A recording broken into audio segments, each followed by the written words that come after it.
Banyak sekali skema-skema terkait bagaimana memisahkan antara Jokowi dan Prabowo, Jokowi dengan pemilihnya, Jokowi dengan pendukungnya, bahkan terakhir adalah bagaimana menghilangkan memori masyarakat terhadap legasinya Pak Jokowi. Artinya kok bangsa ini menjadi bangsa keji ya gitu. Itu saya nggak masuk ke nalar otak saya kayak gitu tuh. Oke. Dan saya pasti punya energi untuk melawan hal yang kayak busuk begitu. Kalau Soeharto ditap Soeharto Dicabut. terlibat kasus KKN itu menurut Anda setuju? Gimana?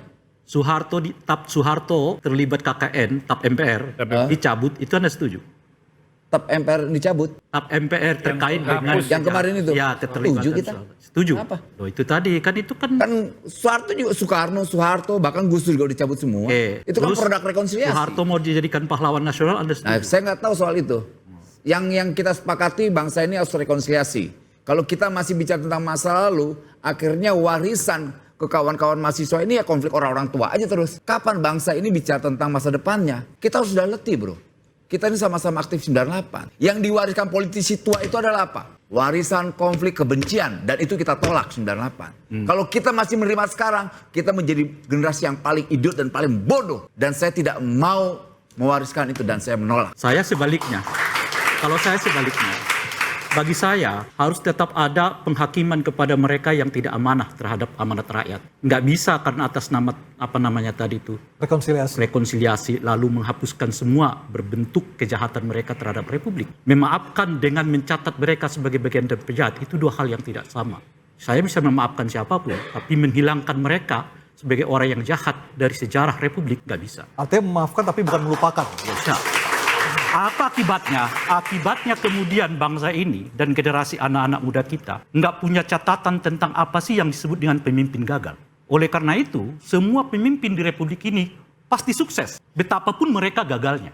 Karena kita selalu ingin menghapus kegagalan para pemimpin di Republik ini dengan catatan bahwa seolah mereka baik. Mungkin karena itulah Pak Jokowi 1 tahun terakhir ini nggak peduli dengan apa yang disebut dengan demokrasi, nggak peduli apa yang disebut dengan nepotisme, nggak peduli apa yang disebut dengan norma, karena ia akan tahu semua apa yang dikritik 1 tahun terakhir ini terhadap dirinya akan dihapuskan oleh sejarah, karena sejarah selalu mengatakan pemimpin tidak pernah salah. Kalau ada yang mengatakan pemimpin salah, itu adalah orang sirik seperti Rai Rangkuti. Kira-kira begitu. Ini bicara tentang bangsa dan negara. Kalau kecuali bicara tentang soal kongko-kongko buat makan Indomie dan nasi goreng doang saya, itu siapapun bisa lah. Tapi kan kita mau substansinya dari pertemuan itu yang paling penting. Tapi saya kira pertemuan keduanya nanti nggak akan menghasilkan sesuatu yang mengejutkan lagi. Kecuali pertemuan itu sendiri. Kontennya sudah nggak ada karena kontennya udah ada sebelumnya. Ya kan? Kita udah bisa memprediksi ya kan? DPR, MPR gitu. Setelahnya boleh jadi Ibu Mega mengatakan kami bersepakat untuk membangun Indonesia dengan posisi yang saling menghargai. Pak Prabowo memimpin bangsa ini, saya mengoposisi, adapun Mulyono jadi penonton. Kira-kira begitulah. Kita kan mau bicara tentang ke depan, bangsa ini kan nggak boleh lagi bicara tentang ke belakang. Kalau kita mau bicara tentang rekonsiliasi, ya sudah lah. Makanya saya berharap pertemuan nanti itu ada hal yang jujur yang bisa dibicarakan. Tapi rekonsiliasi kan tidak harus dimaknai bahwa mereka bersama-sama di dalam kekuasaan. Rekonsiliasi bisa saja beda jalan tetapi kita bersepakat bahwa tujuan kita ke masa depan, bukan ke masa lalu kan. Kira-kira gitu tuh. Nah, Anda di dalam, saya di luar. Itu bagian dari rekonsiliasi. Nah, kalau lihat Ibu Mega selama ini dengan gayanya, dan saya kira salah satu tokoh politisi yang menurut saya masih punya kemampuan untuk menjagalah gitu, menjaga pilihan-pilihan politik, itu adalah Ibu Mega. Oleh karena itu, feeling saya 90% PDI tidak akan masuk ke dalam kekuasaan. Dia akan mengambil jalan oposisi. Gitu. Sekalipun ditawarkan oleh Pak Prabowo ya? Kan sederhana, kalau mau berkuasa sih mereka iakan saja 3 periode dulu tuh. Kan selesai tuh. Ya. Paling ketinggalan kan cuman Noel kan.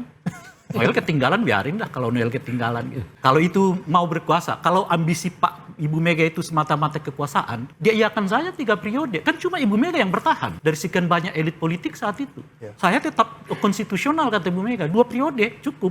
Bahkan karena itu beliau berpisah dengan Jokowi kan, karena mempertahankan prinsip itu.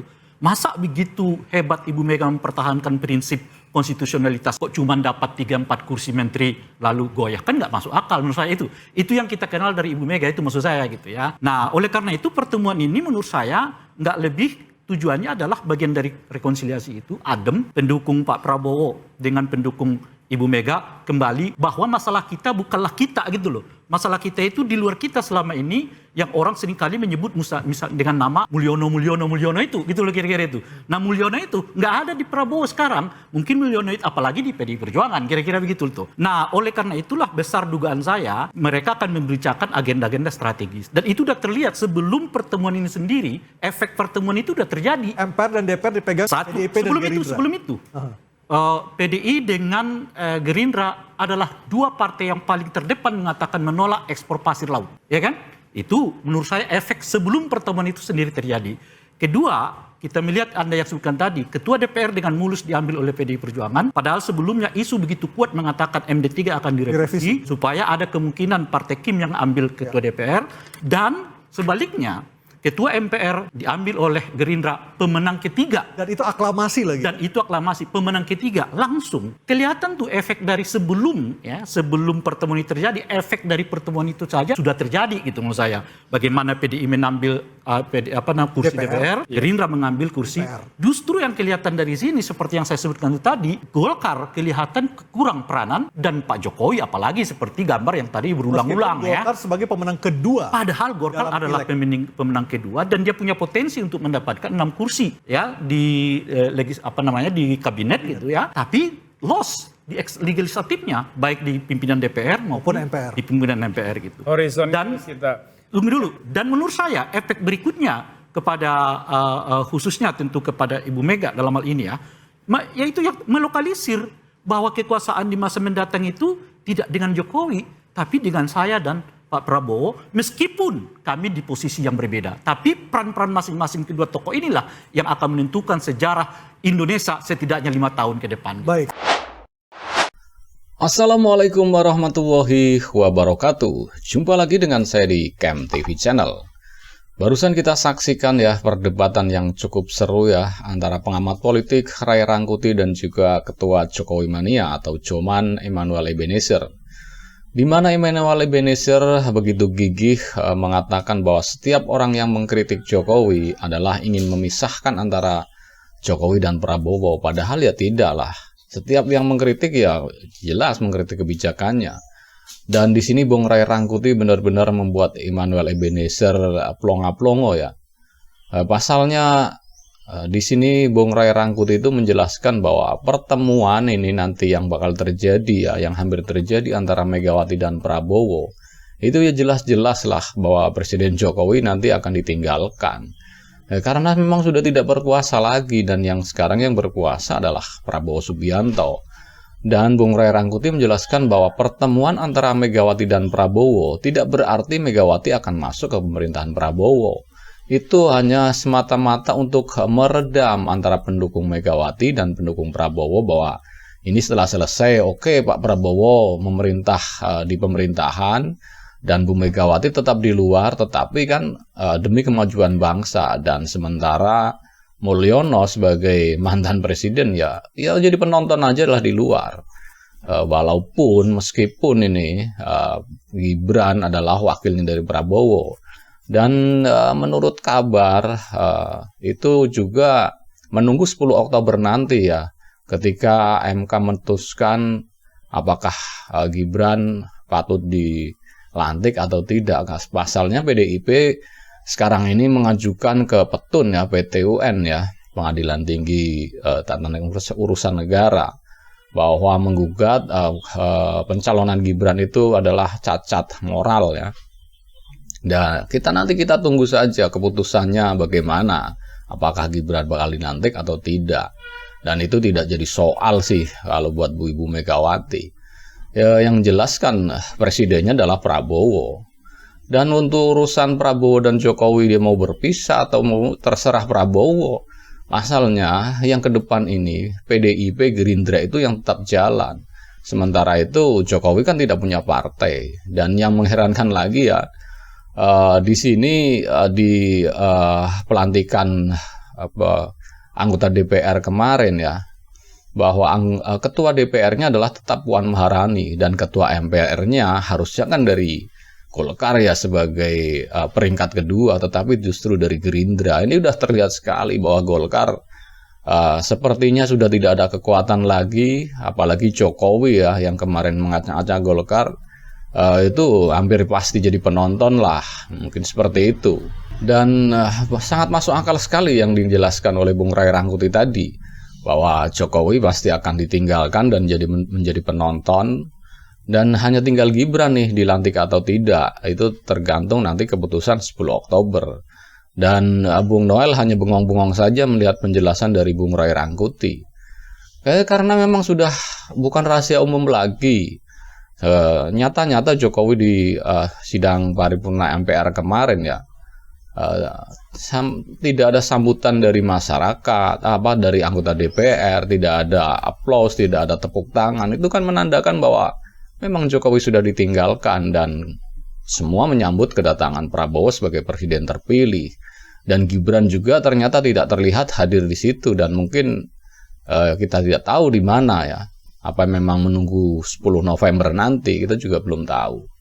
Dan menurut saya sih debat tadi jauh sekali kualitasnya ya. Salahnya Bung Noel itu selalu mengedepankan emosi dan berapi-api, tetapi substansinya tidak sampai, hanya menyampaikan emosi saja di situ ya, menggebu-gebu suara lantang itu aja. Tetapi Bung Ray Rangkuti menanggapi dengan santai dan menjelaskan secara detail ya, arti pertemuan pertemuan Prabowo dan Megawati yang sebentar lagi mungkin akan terjadi. Dan kita tunggu saja. Sepertinya memang Mulyono siap-siap jadi penonton saja, karena ya sudah ada daya dan upaya, karena telah meninggalkan legasi yang cukup buruk lah kalau kata kita ya. Biarpun ya kebaikannya tetap ada, cuman kan tetap dong setiap keburukan, setiap kejahatan tuh pasti harus diadili, dan sepertinya Bung Noel menolak itu. Dan Bung Ray Rangkuti menjelaskan kalau setiap kesalahan pemimpin, kejahatan pemimpin dimaafkan iya, tetapi proses hukum harus tetap berjalan untuk pembelajaran ke depannya.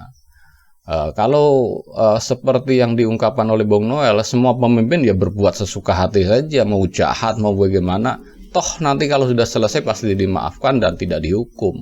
Nanti persepsinya seperti itu. Jadi saya sangat setuju sekali dengan Bung Ray Rangkuti ya, yang menjelaskan bahwa ya tetap kesalahan itu harus diadili. Sementara kita rakyat biasa memaafkan, ya memaafkan. Tapi kalau lupa tidak. Itu loh. Itu yang dijelaskan oleh Bung Ray Rangkuti. Dan mungkin cukup sekian dulu reaction video dari saya ya. Bagi Anda yang ingin berkomentar, silakan tulis komentar Anda di kolom komentar. Bagi yang belum subscribe, silahkan subscribe supaya dapat bonus tontonan video terbaru setiap harinya dari Kem TV Channel. Salam waras.